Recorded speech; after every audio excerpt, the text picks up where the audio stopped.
Good morning to you all. Welcome back, particularly to those who have been on some of our previous webinars.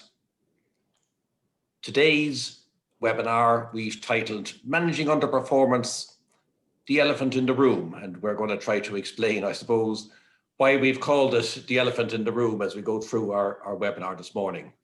We've deliberately chosen this topic because many principals have said to us over the last number of years that they really don't feel comfortable for a variety of reasons in confronting underperformance or competency issues. They don't feel at home with the procedures or the process. So we are going to make an effort today to try to increase the level of comfort or confidence around that. More about that shortly, because there's a survey has been done and we'll put some flesh on that issue. Can I introduce my colleagues on this morning's webinar? Firstly, my colleagues from the office, Paul Rochford and Catherine Kelly, and also my colleague David Ruddy, who many of you will know from various different worlds, but also from presenting on our previous webinars. And a particular welcome to Paul Byrne, Assistant General Secretary of NAPD, who's partnering us on this webinar this morning. David. Thank you, Ian, and good morning all. And a special welcome again to Paul Byrne of NAPD. In order to facilitate the webinar, we asked NAPD to run a survey with some of their members. So, Paul, I'm going to ask you to take us through the survey and the responses. Paul. Well, good morning to everyone, and thank you for taking the time for attending today. We put out a survey to a focus group of school leaders in relation to questions that David and Ian had put to us. And we asked in relation to managing underperformance in relation to ancillary staff, SNAs and teaching staff in the first place. And the group that we had selected as a focus group would be school leaders with anything up to 20 years experience and taken from across the three different sectors in post-primary education, and the range in schools from 350 in size to 1,200. Now, out of that group, 59% said that they had to deal with an issue of underperformance with ancillary staff. 41% had dealt with underperformance with special needs assistants, and issues in relation to teaching staff was quite high in that it was 76%. As Ian said in the beginning, the whole thing behind this is that there's a lack of confidence in dealing with the issue. And in the survey, even though these were seasoned school leaders, 71% said that they did not feel confident in managing underperformance. Paul, are you surprised by that figure, particularly the 71%? I'm not surprised by it because, remember, this is a human interaction. And while it's a professional conversation which you're going to have, it's a professional conversation with a colleague who you're working with day in, day out. And I suppose you try to avoid it in the first place, but you know that you have to do it. And I think that the key to it is when you do have to have that conversation, you pointed out that it is a professional conversation which has to be had. Paul, you're going to take us through a number of other questions that were asked. We also asked of this focus group if they've ever had to deal with bullying or harassment issues relating to staff. And I'm not surprised that it's 82%. Now, bearing in mind that these are people with long service as school leaders, so they will have come across, I suppose, these issues in the course of the years. 70% of them said that they are familiar with the disciplinary procedures for dealing with staff misconduct, which is good. And 53% of them have had to utilize the disciplinary procedures for dealing with staff underperformance and misconduct. Now, that may be at the informal stage that has been dealt with. We also asked, are you familiar with basic employment law? And 76% of them were said that they are familiar with it. And have they ever had to deal with an allegation of bullying against themselves? Now, 35% seems quite high, but remember that this is over, I suppose, a career for a lot of them in school leadership. The question on how to know how to deal with an allegation of bullying against yourself, 41%. Well, I said that would equate with, if you've been through it, you have a fair idea how to respond to it. But 41% would mean that, I suppose, there's a need for people to become aware of how to deal with an allegation of bullying.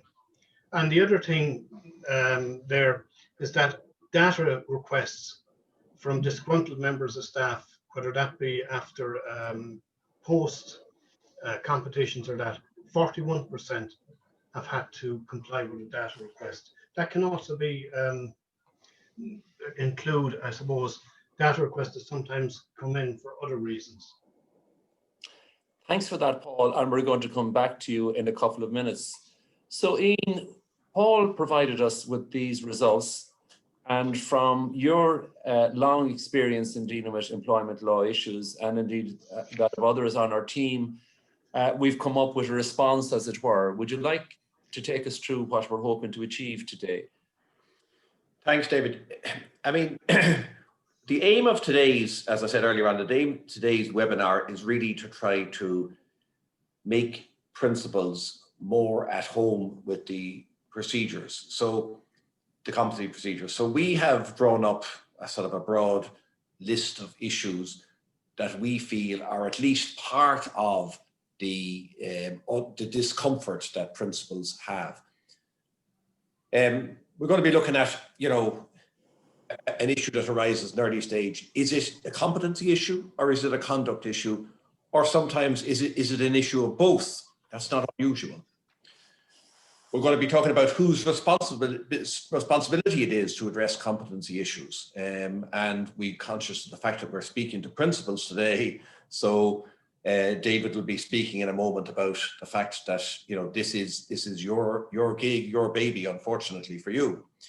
We're going to be obviously looking at the process and the do's and the don'ts and some of the tripwires that are there. Particular challenges. We're not going to just look at teachers. We're going to be talking about SNAs and ancillary staff. And we've prepared a number of what we've called case studies and lessons to be learned, but these aren't kind of hypothetical case studies. These are actually anonymized cases that we've dealt with to try to show, I suppose, what works, what doesn't work, and what are the particular problems that occur in the different categories of staff. Thank you, Ian, and we'll be back to you. So Ian has given you an overview. So the starting point should be the Education Act. And very specifically, the Act states that a board shall appoint teachers and staff, and indeed may suspend and in exceptional cases dismiss staff in accordance with procedures that are agreed. Now, these procedures are not Department of Education procedures. They're agreed with the management bodies and, yes, the unions. Everyone has signed up to these procedures, and provision for the procedures are within the Act itself. Furthermore, you can take consolation or strength from the fact that the Education Act goes on to state the functions of a principal. And it states again, the principal shall have responsibility. It doesn't say the principal may have responsibility. So you shall have responsibility to give direction to teachers, to be responsible for the day-to-day management of the school, and to give guidance to staff. So this involves the allocation of classes, timetables, etc. And equally, you as a school leader must carry out the instructions of the Board of Management and indeed all policies of the school as approved by the board. So there's a robust scaffolding, a statutory scaffolding around you, which is the starting point for our tour, as it were, today of procedures. So I'm going to call in Catherine. Good morning, Catherine. And I'm going to give you the difficult task of trying to differentiate between competency and conduct issues. And how you in your practice approach this when you're advising a board of management and a school principal. Over to you, Catherine. Apologies, I seem to be having issues with the very lovely sunny day we have here at the moment, but that's better.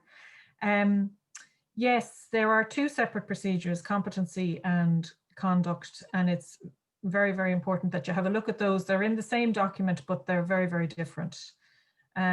We would see a lot of issues come in that are sometimes a bit of both. A teacher might have issues with their performance in the classroom, and then that might be affecting the way that they are behaving towards the students in the classroom. So that's a conduct issue. So it is a judgment call that you need to make. Competency involves going externally, so it involves the inspectorate, and conduct keeps it within the school. The conduct procedures are seen as not as complicated as the competency procedures. So, you know, there is a reluctancy sometimes to choose competency over conduct. You can do both, but to be honest with you, it might not be that practical. I think to be fair to the teacher, we would normally say that you would go down the competency route because it could be quite onerous on the teacher if you're bringing them through the two procedures at the same time. And in our experience, what we've done is sometimes we've agreed it with the union that you would go for one procedure over the other. And I think Ian might be able to add something to that. He was recently involved in something. Thanks, Catherine. Yeah, well, just to say, like, we had a particular serious case involving a member of a school's teaching staff, and it was a mixture of competency and conduct. But as Catherine said, we kind of recognized and stated at an early stage that we thought it would be oppressive on the individual teacher to take the teacher through two simultaneous procedures. They'd be going out of a competency meeting and into a conduct meeting and this kind of stuff. That's not practical. So it was agreed that we would go through one procedure and deal with, it was probably more conduct than competency. And that's what happened. And that case actually went through the whole process, the conduct process, and ended up at the disciplinary appeal panel.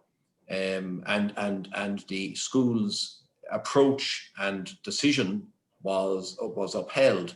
But just to agree with what Catherine said, like if it's a bit of both, sometimes while there are two separate procedures, there can be an agreed process worked out whereby the whole lot will be dealt with by one procedure. And to, I mean, just to say, the conduct procedure in that sort of a scenario has the attraction that it stays within the school and doesn't go external to the inspectorate. Okay, thanks.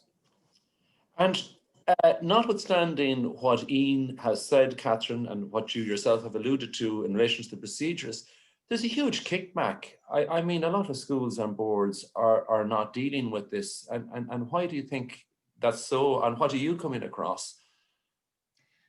We're coming across the fact that we get asked all the time in relation to conduct, and we are advising a lot of the time in relation to conduct. And competency is something that people don't feel as comfortable with, in my experience.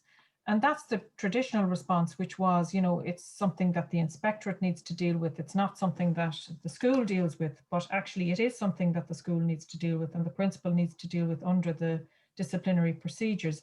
So there's still a residue of that around.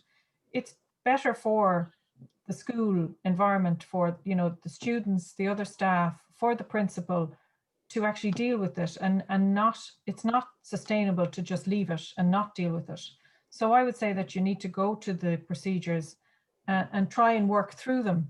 The unions will sometimes try to dissuade you from dealing with it and say, well, you know, if parents come to you all the time and complain about this teacher's competency, then they should make a parental complaint.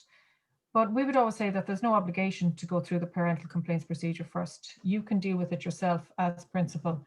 And sometimes the parents are reluctant to proceed and they won't put in writing the concerns they have. So I think you need to take that on board also. And I take it, Catherine, that when you refer there to crisis situations, and that often can be when things are swept up under the carpet for so long and then it just blows up. Yes, and that's not the best response then. What you need to do is just to deal with it before it becomes a crisis. Thanks, and I'll come back to you in a few moments. I'm now going to welcome Paul Rochford from our team. Good morning, Paul. And you're going to take us through the issue of personal improvement plans and talk about why it's so important to have them and why you recommend them. Paul. Yes, thanks, David. Good morning, and good morning to everybody out there. So the performance improvement plan, something I refer to as a PIP, is a fairly basic concept in employment law. It's used widely in the private sector, and it does as well form part of the competency procedures under the agreed procedures set out for schools. And if you look in the formal part of that procedure, you'll see there's a step whereby the principal is obliged to prepare an improvement plan for the teacher once that issue in relation to competency has been identified and has been brought to the board. So I think this is an important concept for principals to understand, and it will feed into what we're going to talk about for the remainder of the webinar. I think the other thing that's important to understand is that one of the issues of reluctance that we see in relation to dealing with competency issues is the length of time that it can take and how involved the process is.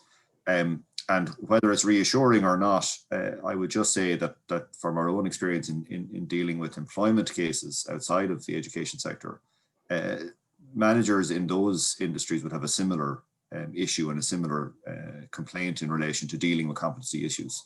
So it's not unique to the education world. It's not unique to the procedure that's laid down and agreed. It's a universal issue, but there is no shortcut. There's no other way of dealing with it. So looking at that requirement then for an improvement plan, what do we have to understand about putting one in place? So it's important that the work is done on this at the outset, because this will be the foundation of what goes after. So to do this, you have to go through a certain number of steps. So you have to set out fair and achievable targets for the teacher or member of staff to reach. And these have to be clearly communicated and agreed with the teacher, and likely that will involve some discussion with their union representative. You then have to give them a fair opportunity to reach those standards that you've set out in the plan. And there are two aspects to that. You might set a standard. You might say to a teacher, well, you're expected to achieve this particular standard. And that teacher might say to you, well, I've never been trained in how to deliver that particular module of the curriculum or that particular issue. So you are then have to look at providing access to appropriate training or assistance for that teacher, so that then you can move forward, say, right, well, you've had the training, now you have to work towards achieving the standard. The other issue, and this is a very common problem across the board in employment law in terms of performance improvement plans, is the timescale for reaching the target. And as we've already touched on, and we'll touch on again, one of the issues of competency is that typically it's left on the long finger. It's not dealt with until it reaches crisis point. And then all of a sudden, when it reaches crisis point, because of the pressures that are applied, perhaps from other members of staff or parents, that it needs to be solved quickly. And that's not something that's really achievable in the context of that type of competency procedure. So you need to lay out an appropriate timescale in terms of number of weeks or months based on what the targets are to be achieved for the teacher or the member of staff to achieve them. And if you don't do that, it'll be seen as inherently unfair to that teacher or member of staff, and the whole thing will unravel. So you need to give some thought to that. And then the final thing then is you have to lay out at the outset, and this has to be clear and understood, what are the consequences if the teacher or member of staff fails to achieve the standards that have been set out. And that needs to be very clear and understood by everybody at the outset. Paul, it strikes me that it's essential that the plan is well structured, and you've alluded to that. It's not a case of chopping and changing. I mean, you put the plan in place, you kind of keep adopting and changing the goalposts as you go along, I take it. No, you can't, because one of the basic arguments in relation to these types of situations is that there are clear expectations set out at the outset, and that's the measure by which the teacher or staff member is held to. And if you vary from that during the course of it, then you're undermining the integrity of the plan itself. So, you know, you let the plan run. If other issues have arisen during the life of the plan, well then, you know, you should build in review stages in any performance improvement plan. And at the end of it, when you're assessing whether they've reached the standard or not, then you can have a different conversation once that plan is concluded. But chopping and changing in the middle is not something that would be advisable. Thanks for that clarification, Paul. And bearing in mind what Paul has just said, Ian, I'm going to ask you to look now at the competency issues. And Catherine did refer to competency versus conduct, as it were, but we're going to focus on competency now and the stages involved there, Ian. You'll have to unmic. Yeah, thank you. Thanks, David. Yeah, I'm going to look at the competency procedures. Now, I mean, the first thing to say is what you always have to say to everybody in this situation. And indeed, we have to say it to ourselves. And that is, you have to get out the procedure and read it. Because every single case that we deal with, conduct, competency, whatever it is, we have to get out the procedure. You know, you have to keep refreshing your mind and memory what's in it there. Having said that, there's nothing surprising in the format of the stages. You'll all be familiar with the kind of, these things usually start with informal and then they go up incrementally to the formal. Then in the competency procedures, there's this different thing than the conduct, and that is it goes to external review with the inspectorate. And then the inspectorate will give a report back to the school, and the report will indicate whether they found the teacher to be competent or not. If they found the teacher not to be competent, then we're into, termination, potentially termination things and a hearing and an appeal and that sort of thing. So just to go back to the procedures, I mean, it starts with an informal process. If you read the procedures, you'll see that they reference at the get-go sections 22 and 23 of the Education Act, which make it absolutely clear that, you know, the person responsible for running this procedure, and the only person responsible really for initiating this procedure, is the principal. They also say very obvious things, like one is, as soon as you start the informal procedure, it's not a cup of tea. You've got to indicate to the teacher, you know, I am now initiating the competency procedures, albeit at the informal stage. And you give a copy of the procedures to the teacher, and it says that you seek to explore, you sit down with the teacher and you seek to explore the competency issues, and you try to resolve it at the informal stage. If that doesn't work, then, for want of a better phrase, you go formal into stage 2. And that's commenced by the principal telling the chairperson of the Board of Management that you have concerns about a member of the teaching staff, and also preparing a written report setting out your concerns. And then there's a process of engagement with the teacher, as you would expect, with a view to identifying and discussing those concerns with the teacher. And if that doesn't work, it says where the board is of the view that there are sufficient grounds, it will charge the principal, this is the wording used, charge the principal with defining the required improvement plan for the teacher in question. And I'm reading from the procedures. This brings out then all that Paul has said. And the slide that Paul had put up there is a slide that we have used in private sector training. So all of the stuff that Paul has on his slide is imported into the nationally agreed procedures, okay? It talks about the plan, the PIP in the procedures, and it sets out what should be included in the procedures. And it ultimately goes on to say that the teacher will have an opportunity to have a formal hearing, if you like, with the Board of Management. And then if that doesn't resolve itself, it goes to external review by the inspectorate. They go through a process of both planned and unannounced inspections, where they just drive-by inspections, if you like. Ultimately, that goes on for a period, and ultimately there's a report back to the board. And I've indicated what happens after that, depending on what the report includes. Just one word I want to say before I finish here, and that is, you know, sometimes principals or boards think that teacher competency is only relating to the if you like, the formal process of communicating information from a teacher to a student. And of course, competency is part of that, But there are what we call sort of easily measurable competency issues, you know, attendance, punctuality, and I know there could be a conduct element to those, punctuality, but is the teacher setting homework? Is the teacher correcting homework? Does the teacher do proper preparation for classes? And you know, these are all things that are easily measurable. So before you get into the actual technical teaching elements, just look at the nuts and bolts of a teacher's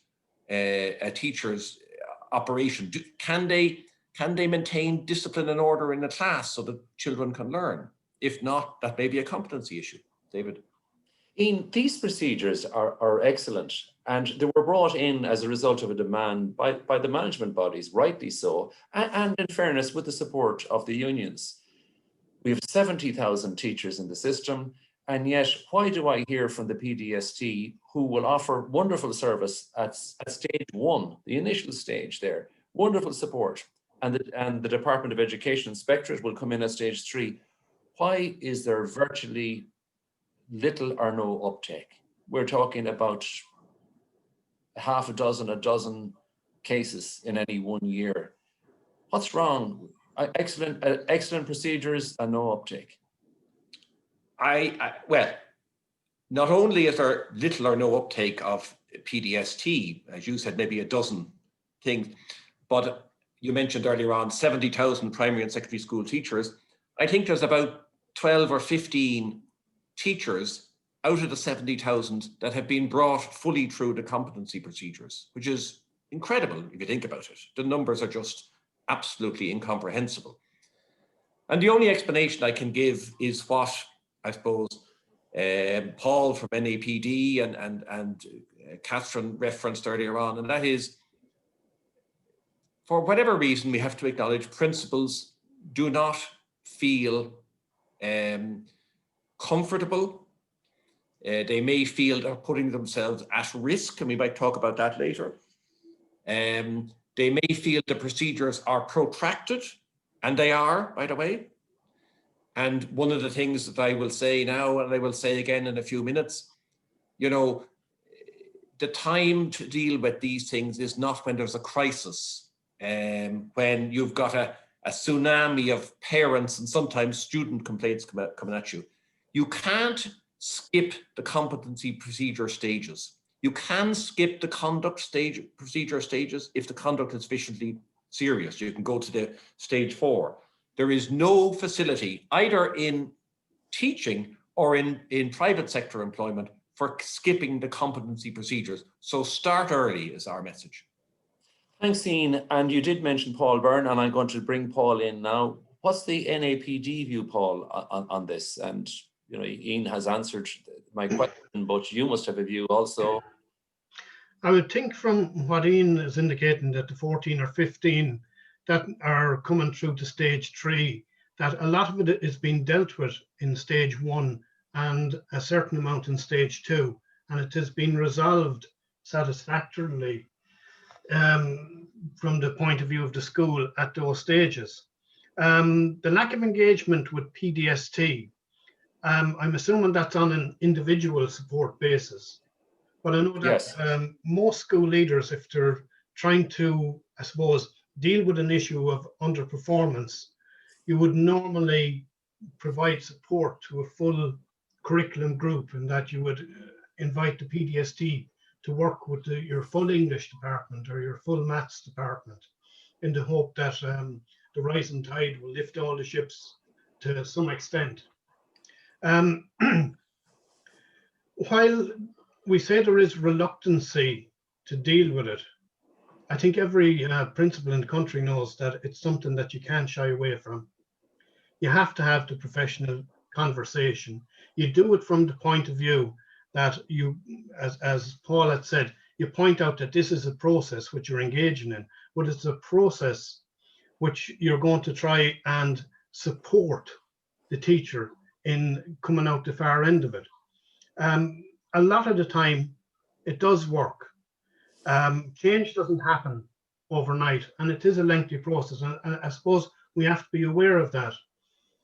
The final product, if you like, you will cause improvement by engaging with the plan. But I think it is being dealt with. But what people need is to have the confidence to deal with it. And I think engaging with the work that's been done here today should give people the confidence to deal with it from the legal standpoint. But that doesn't take away the human perspective in which you have to have a professional conversation with a colleague. But it will give you the peace of mind that you know you're following the correct procedure and it will stand to scrutiny down the line if it has to. Thanks for that, Paul, and we'll come back to you later on. I'm now going to move on to our other Paul Rochford. Paul, teaching is a profession like the legal profession and the medical profession and that, but it brings huge responsibilities with it. Would you like to elaborate on that, Paul? Well, it is, and this is a point that we would have heard talked about a lot earlier this year in relation to the whole calculated grades leaving certificate situation and the professionalism of teachers, and that was talked about at length. And I think to put the point that Paul Byrne has just made about the difficulty of having these conversations and the view that may be taken that this is, the principal is somehow out to get this teacher because they're initiating this conversation. I think, it is or could be very helpful to approach it on that professionalism basis, that look, this is about assisting you. And at the end of the day, that's what the competency procedure is there for. That's what a performance improvement plan that we talked about is there for. It's to help the teacher or member of staff improve. And these 2 points here on this slide are actually taken verbatim from the procedure itself. And I think, I would suggest they could be a useful starting off point for that conversation with the teacher. Say, look, there it is laid down in the agreed procedure. You are a professional. You are responsible, as all other professionals are, as you've said, to maintain appropriate standards within your own profession and to address those yourself if and when they arise. And you're also have an obligation to seek assistance to help you do that. And to the extent that you haven't done that, I now as principal, I'm going to step in and help you through this process to achieve the standards that are required. But I think if you use that approach to get buy-in from the teacher and appeal to their professionalism, it might help in terms of starting off that conversation and knowing that it's backed up by the structure of the procedure, because that's where this comes from. It can be helpful as well in terms of moving that particular piece forward. And Paul, I've heard you advising clients too in relation to the role of the Professional Code of Conduct, which was issued by the revised edition in 2016 by the Teaching Council. Yes, and again, a very helpful starting point and guide in terms of these types of processes. So, it's a very comprehensive document set out there by the Teaching Council. And I know, I think Paul Byrne had mentioned to us when we were in our discussions that some schools issue those at the start of each year. They issue a copy of the Code of Conduct to the teachers on the staff. But that is something that can be returned to as a touchstone in the context of this process and as a structure or a guide for these conversations with teachers. So yes, a very valuable piece of work that the Teaching Council have done there. And it's good to discuss those in advance of any crisis or situation in the school so that people know where they stand. Thank you for that, Paul. We'll be back to you shortly. Okay, Ian, we're going to start looking at real cases that have come across our desks and that. And I know you spent a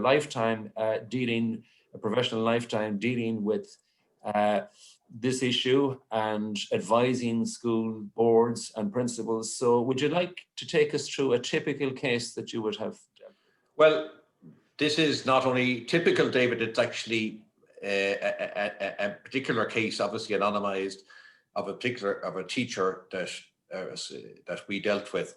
Long-standing history of, parents complaining about the teacher's work and not getting through the curriculum, and the principal was aware of kind of general degree of low-level mayhem in class and noise and poor preparation or no preparation for classes. And the principal told us that he'd spoken to the teacher on numerous occasions, but to no real avail. And now suddenly then, when the principal came to us, the principal had received a number, actually a considerable number of formal written complaints from parents about the teacher. And there were actually, verbal complaints from some of the senior cycle students as well, who were actually, diligent and wanted to learn, So, the competency procedure was commenced. And the reason that I included that one was that this ended to some extent with an element of success, in the sense that it wasn't necessary. It went to stage 2, but it wasn't necessary to go to stage 3, to the inspectorate external review. The teacher pulled his socks up, for want of a better phrase, and got his act more together. With a bit of kickback, I have to say, but got his act together. And it was a good news story in a number of respects. He never became a really, a great teacher or anything, but he became adequate, okay? But the good news element of it was that, the principal stopped having to deal with complaints with parents coming in, complaining. In this particular case, 2 senior members of staff in years previously had come to the principal and asked the principal informally, would he not assign the teacher to those teachers' own children who were in the school. And the end of the game was that, the principal got quiet and private congratulation, within the staff for having dealt with a long-standing issue that had been, as you put it earlier, swept under the carpet. So what we wanted to say was, if you deal with problems, there is a real prospect that you will deal with them successfully. So it's not a case that World War III is inevitably going to break out. There's success to be had here. That's really encouraging and positive. So on that note, we're going to look at another case, and I'm going to go back to Catherine there. And this is an issue that you have dealt with. So Catherine, would you like to take us through it there, please? Yeah, this is in relation to a resource teacher who has been asked to take on additional duties. And the first thing I will say about this is that we have had litigation in relation to this. And it is very much the case that the principal decides what the duties of the teachers are and what role they need to take on.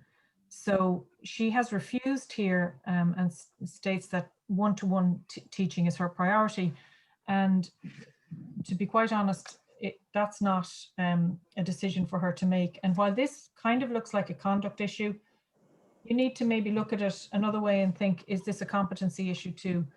What has happened before in the past is that teachers have been in a role for a certain period of time and they are nervous about going into a different type of role. So this may be something that you can work with this teacher and maybe get them extra training or something like that. In the meantime, there may be some kind of a bullying complaint, a grievance procedure initiated against the principal. And this sometimes happens when you're just asking the employee to do their duties, to carry out their duties, and you shouldn't really get too stressed out about it. And you should also just be prepared to go along the disciplinary procedures and not stop it. You will be asked by the union to stop it, you may receive a letter from the union, but there's no obligation to stop the disciplinary procedures. They can both work in tandem. And Catherine, bearing in mind what you said about a letter from the union or whatever, can you continue to ask, this is a question that comes in, the teacher to do a task even though they have initiated the proceedings against you? Well, absolutely, you can. And, you know, it's a reasonable instruction from the principal. And that's a failure to carry out a reasonable instruction, and that's a disciplinary issue. So you need to proceed. Catherine, we're going to move on to another case also. And as you know, we have something like 16,000 special needs assistants doing wonderful work in our schools. But there are also issues with some SNAs who are challenging school principals in relation to job description, etc. Catherine, would you like to take us through a typical sort of case that you've been dealing with? Yeah, I've been dealing with one quite recently, actually, in relation to this. Forsa, the trade union for SNAs, are very engaged at the moment in relation to the duties of SNAs. It's very clear in Circular 30/2014 what is required of SNAs, so you need to go to that. This SNA is refusing in relation to intimate care needs. It actually refers to intimate care needs in the circular. So that is part of an SNA's duties, and if they refuse to do that, it will need to be dealt with under the disciplinary procedures. It is, again, something that you'll need to deal with. What has happened is some of them have gone out on stress leave, and we got them reviewed by Medmark, and they were deemed fit to work. The first Medmark reports that came back were quite vague, so I advised the principal to go back to Medmark and ask specific questions in relation to the circular, and then they were deemed fit. So really, it's something that they're obliged to do. It's part of their contractual obligations, and it's a conduct issue if they don't agree. They also need to agree to participate in training in relation to assisting children with these kind of needs. And we have had it in the past where they have refused to engage in training. And again, that's a disciplinary issue that needs to be dealt with. So it's something that I would say that you go to the circular. It's very clear, very well put out in the circular as to what the duties are of an SNA. Thank you for that, Catherine. And I think Ian, sorry, yes, David, just say one thing, and that is that it's worthwhile, if there's any question or doubt in a principal's mind, it's worthwhile addressing at an interview with an SNA their willingness to do all their duties, particularly around intimate care and that kind of thing. If there's any doubt in a principal's mind, you know. And we have had one recently where we've been allocated an extra SNA because there have been difficulties in that school. And I have said to the principal to make sure that she raises it at the interview so that there is no uncertainty in relation to. Basically, you know, I think what gets lost here is that there's a child in the school that has these needs and needs to be assisted with these needs. And that's what the SNA is there to do. Absolutely, and you have referred to the circular dealing with the list of duties there, and equally that good advice in relation to the interview process, always ask. Thanks for that. Just another issue that comes across our desks are in relation to ancillary staff, and particularly in relation to the cleaning staff. And this is as a result of the COVID-19 situation and the reopening of schools. So we've had queries in relation to cleaners who were refusing to wipe down desks and also to use daily checklists to say that they actually had cleaned particular classrooms and that. So our advice to school principals and boards is to sit down with the cleaner and explain to them the reason why they're getting their extra hours and being asked to do extra tasks is as a result of the COVID-19 response plan that the board has ratified. And the board has a duty to ensure that there is a safe system in place, that the safety of staff and pupils is ensured with the cleaning routine. And so they have to be assured that this is not to make life awkward for them, but you are just carrying out board policy. just to say that Catherine alluded to the disciplinary procedures for SNAs. Ian talked about the disciplinary procedures for teachers, and we have another set of disciplinary procedures in relation to ancillary staff, which does make things a little complicated on that, but just be aware of that. I'm now going to move on to another example, a case study.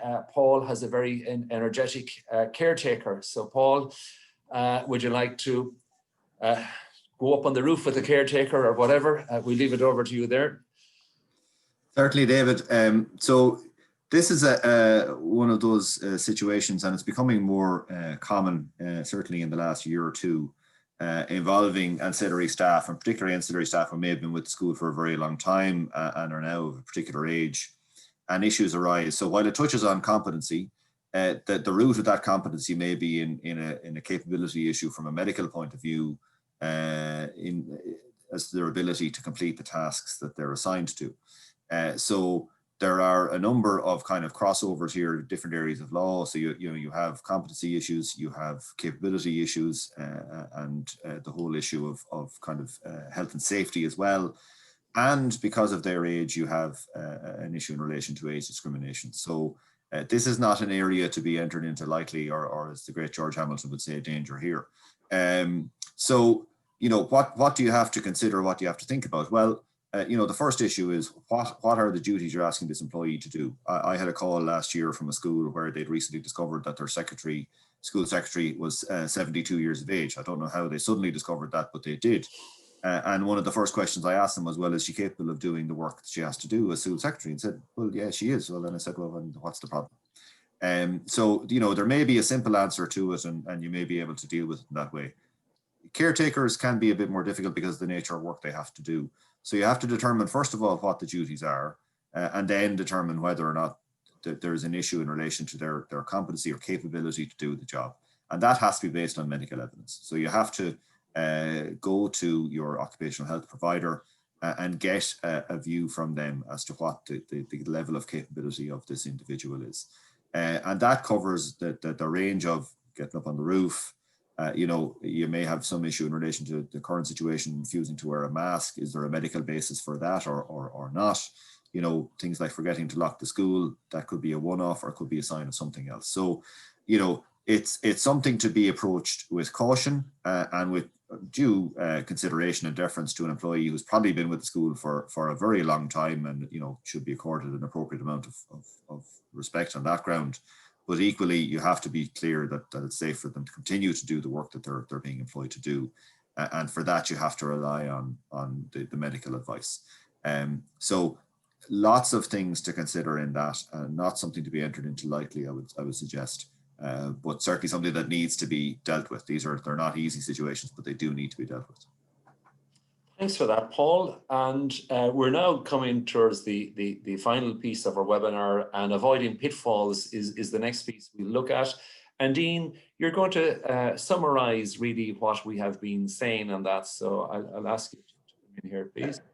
Thanks, David. Yeah, well, we've dealt with the first one there. Unfortunately for you principals, it's you're the only game in town. You're the only person in the school who can really commence any process of requiring any member of staff to act competently. So if you don't do it, nobody does it, and the school suffers. It's part of your job. Number two there, blindingly obvious. I've said it before. You just need to be familiar with the process. And as regards a competency process, just to repeat, unfortunately, there are no shortcuts, and you need to understand it's going to take time, and there's no way around that. Early intervention, don't presume that it's going to go all the way. Most cases don't. Some do, most cases don't. So early intervention. Seek advice. There's plenty of places to seek advice. Number 6 there, don't do nothing. Doing nothing is what we all do. Everybody does when they don't know what to do. The default position is they do nothing. Don't become a problem yourself. Don't create a problem for yourself, Because if you don't deal with a competency issue, it is not unusual that, you know, you can be at the butt end of complaints. Somebody can say, you knew well that there's a problem here and you didn't deal with it. So don't let that happen. Why would you let it happen? In school leaders are, as you know, and we all know, are under huge pressure, particularly at the moment. But they have rights too, don't they? Absolutely, David. And you know, this final point may be a part of the reluctance of principals to deal with competency issues, that they're afraid they're going to get kickback. And what we always on the team say to a principal who's raising a competency issue, or indeed sometimes a conduct issue, is expect kickback. Expect you're going to get possibly a grievance lodged against you, or a bullying complaint, or expect that the member staff's going to go out on sick leave and send in stress in the workplace certs, or send in a letter from the union, or worse still, even a solicitor's letter. This may not happen, but it's not uncommon. And principals have said to us after the event, well, you know, I was glad somebody said that to me, because otherwise I would have been shocked. And the last thing to say is, and Catherine has mentioned this previously, just because somebody starts some other process and tries to drag you down there does not mean that you don't stay on the process you've started. A grievance can continue, bullying continue, but if there's a competency issue, for example, or indeed a conduct issue, you know, that keeps going in the meantime. Thanks for that, Ian. And I'll now call Paul Byrne in. Paul, would you have a final few words or observation, Paul? And thank you again to NAPD for the survey you conducted. Thanks a million, David. I suppose most of us that are logged in today, we can put faces and names to most of the scenarios that are there. The fact that you've gone through the scenarios and have given advice there should be, I suppose, a big help in boosting the confidence that people need to deal with underperformance. It is an issue in a lot of schools, and as you say, deal with it early. The students, the parents, and the school have expectations of the level of competency in teaching that should be there. It is our job to make sure to maintain those standards. If the conversations that have to be had are done as professional conversations, which they are, from a point of view of I'm here to support you, but these are the standards which we have to maintain, I think that's a good starting point. I think the fact that very few are going to the inspector means that the process is working at stage 1 and stage 2.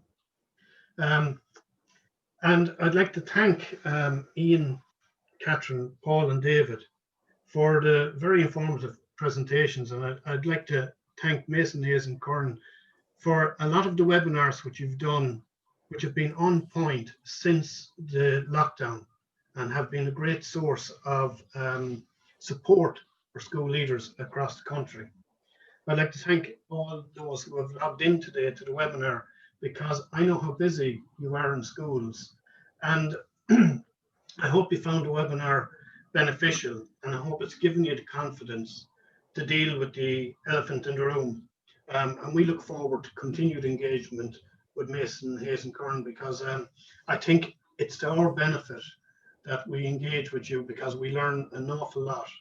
And as I said, support is a big thing. And just for principals and deputies who may be involved in dealing with underperformance at the moment, you're not on your own. You can pick up the phone, as Ina said, to ourselves in NAPD, to your management body, or you can get support from the team that's here. Just to thank you and to say, look, stay safe, stay well, have a good weekend, and we're always here to support you. Thank you. Paul, thank you very much for that. And again, thanks to NAPD for all your help in helping us prepare for today. Again, to Ian, Catherine and Paul Rochford, thanks for your insightful knowledge. And also I'd like to acknowledge the contribution of other team members, Fiona Shields and Liam Reardon, who may be known to you. I'd like to thank you as participants for registering and participating in the webinar today. You'll have recently got a copy of the Education Times with links to all the webinars we have done to date, and indeed e-zines.